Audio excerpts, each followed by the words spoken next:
Hi friends, இன்றைக்கி எங்கள் வீட்டில் வந்து சின்னித்தலை ரசம் எங்கள் அம்மா வைக்க போகிறாங்க.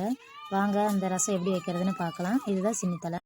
இப்போ ரசத்துக்கு தேவையான பொருள் என்னென்னு பார்க்கலாம். சின்ன வெங்காயம் ஒரு கைப்பிடி அளவு, சீரகம் 1 டேபிள் ஸ்பூனு, மல்லி வந்து 2 டேபிள் ஸ்பூனு, மிளகு வந்து 1/2 டேபிள் ஸ்பூனு, காஞ்ச மிளகா வந்து ஒரு 3 மிளகா எடுத்து வச்சுருக்கோம்.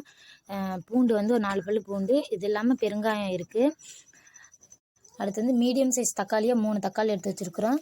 புளி வந்து கொஞ்சோன்னு வந்து எடுத்து வச்சுருக்குறோம். அது இல்லாமல் வந்து தேங்காய் சில்லு வந்து ஒரு 4 சில்லு எடுத்து வச்சுருக்கோம். கருவேப்பிலை. வாங்க இந்த ரசம் எப்படி செய்கிறதுன்னு பார்க்கலாம். இப்போ எல்லாத்தையுமே வந்து நம்ம வறுக்க போகிறதில்ல, பச்சையாக தான் அரைக்கிறோம். அம்மா வந்து சின்னித்தலையை கழுவிட்டுருக்காங்க. இப்போ இது எல்லாத்தையுமே வந்து ஒன்றுக்கு அப்புறம் ஒன்று போட்டு வந்து பச்சையாக அரைச்சி எடுத்துக்கலாம். இப்போ அம்மா அரைச்சி எடுத்துகிட்டு வந்துட்டாங்க. அதோட தண்ணி பாருங்கள். ஒரு 1/2 ஸ்பூன் வந்து மஞ்சள்தூள் போட்டுக்கலாம். தேவையான அளவு உப்பு போட்டுட்டு கடுகு கருவேப்பிலை தழை போட்டு தாளிச்சிடணும். அவ்வளோதான். இது சளிக்கு ரொம்ப ரொம்ப ரொம்ப நல்லது. சாப்பிட்டு பாருங்கள்.